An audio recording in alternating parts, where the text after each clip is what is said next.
Why the Protect College Sports Act deserves to pass, flaws and all. To love college sports right now is to accept that it cannot love you back. The institution is a cluster of warring factions clinging to self-interest, an environment that has made villains of universities, boosters, corporations, judges, lawyers, agents, athletes, and families, none of whom have shown appropriate concern for the damage they've done to the average fan. Advertisement It has allowed an off-putting kind of fatigue to seep into the fandom. You spend a season falling for a developing roster, the ferocious young linebacker who advances from overpursuing to maintaining gap integrity, the precocious quarterback who no longer fixates on his first read. And by the next August, half of the squad is gone, sold to the highest bidder. Then I found Lulu Talks tea and everything shifted. Once I started drinking it, my mornings were ruined in the sense that they'd never be the same again. I began waking up feeling rested and energized, something I hadn't experienced in years. My new routine? Just 1 cup of Lulu Talks in the morning. On top of that, my menopause symptoms have eased significantly. I finally feel like myself again, strong, confident, and like a woman who's ready to take on the day. Curious what makes it different? Scan the QR code now or visit grabdeal.us/8. You don't get to watch a program get built anymore. You are forced to realize that everything is for rent, including your devotion. That fatigue makes the strongest, most honest case for the Protect College Sports Act. It's an ambitious yet imperfect Senate bill. It won't solve every problem that ails college athletics because, sadly, that's impossible for even a bipartisan governmental effort to accomplish. It neither assigns blame nor delivers retribution for all the parties that created the mess. But it does stand far enough above the chaos to look down and provide sustainable direction on a path forward. It standardizes, for the first time in writing, what has been improvised and relitigated for 5 exhausting years. Ground rules for name, image, and likeness compensation that can't be blown up in a lawsuit's whim. In addition, it provides a revenue-sharing cap with real teeth instead of a wink and a workaround. There haven't been enforceable, national guidelines since the walls collapsed on NCAA exploitation of student-athletes. There's a chance this bill can become law by the end of summer. And if so, college athletics will have a degree of stability that should benefit both the major revenue-generating sports and the non-revenue teams on which the athletes are truly students. It would be much better than the current don't hate the player, hate the game way that everyone in the sport functions. Coaches despise the atmosphere, but not enough for most of them to give up their multi-million-dollar deals. Athletes don't take college tour as much as they sift through contractual agreements for compensation. Presidents and athletic directors serve money men without pretense. Supporters with throwback collegiate amateurism beliefs are mocked for their naivete. It took 171 pages for lawmakers to reckon with all the problems and provide reasonable solutions that senators would actually support. There's still a chance to squeeze in a Senate vote before a month-long recess at the end of this week. If that happens, it moves to the House of Representatives for another round of scrutiny. If the bill doesn't lose momentum during election season, if it doesn't lose its meaning after more tweaks, President Donald Trump is expected to sign it into law. For such a polarizing time in American history, the process has seemed almost quaint.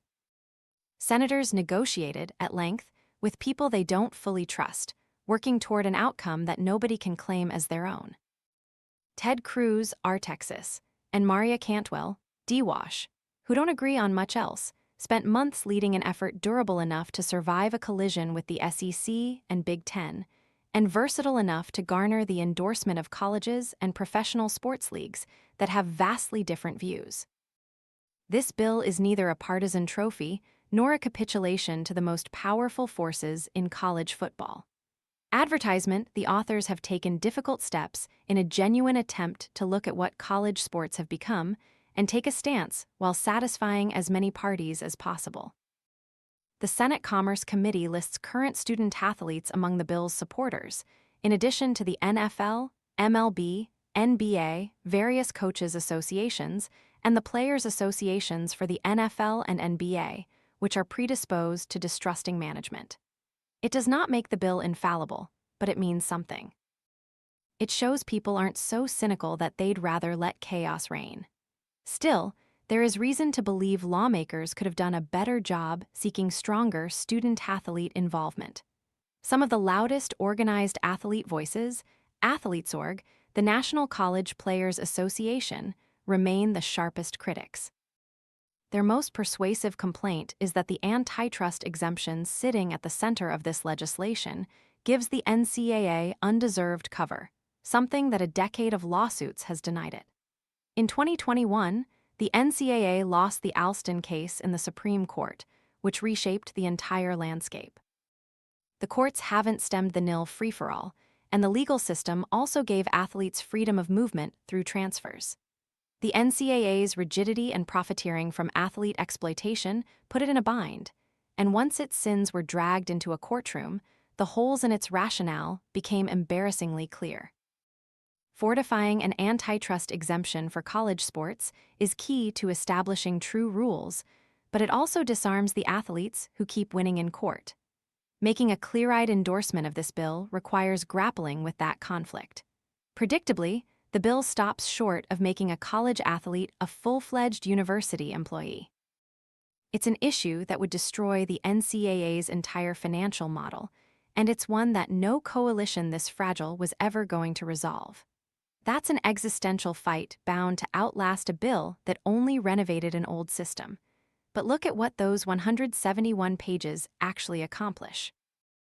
Uniform nil rights, so a player's earnings don't depend on which state line he happened to be recruited across.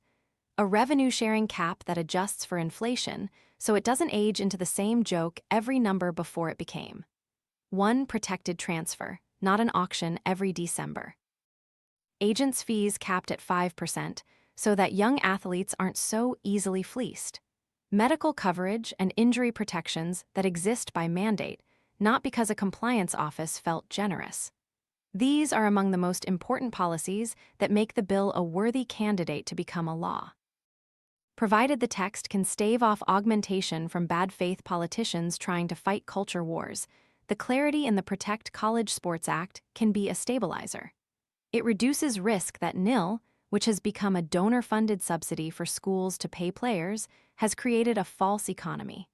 None of it fully repairs college athletics. All of it is better than a status quo that results in finger-pointing and vacuums that opportunists fill without remorse. Can you imagine staying exactly where we are for much longer? Do you want another winter and spring of collectives bidding against one another for a sophomore who hasn't started a game because, well, there's nothing to stop them? Another year of 50 states going with 50 conflicting nil statutes, each one written to protect its local teams. Another round of lawsuits that strips away what's left of actual enforcement in college sports. Advertisement continue down this road, and the long-feared Super League likely stops being a hypothetical. And in that world, women's and Olympic programs become even less prioritized in the chase for more football television money. Rules, even ones we resist, sustain games. Parents pass down favorite teams to their children because the structure of these games holds and enables new fanatics to grow into the same rivalries, heartbreaks, and triumphs that the previous generation taught them. You cannot pass down a moving target. Underneath the antitrust language and revenue formulas, this bill is trying to create space for us to keep holding that passion. It's not commanding a return to an exploitative past. It's trying to hit the present in stride, providing just enough structure for the fans who want to follow their teams again, like really follow them, season after season, without needing a spreadsheet, or a lawyer to translate what's happening, or an unusually high tolerance for grief. This bill won't make college sports lovable again by August. But it might, finally, stop the sport from breaking your heart on purpose.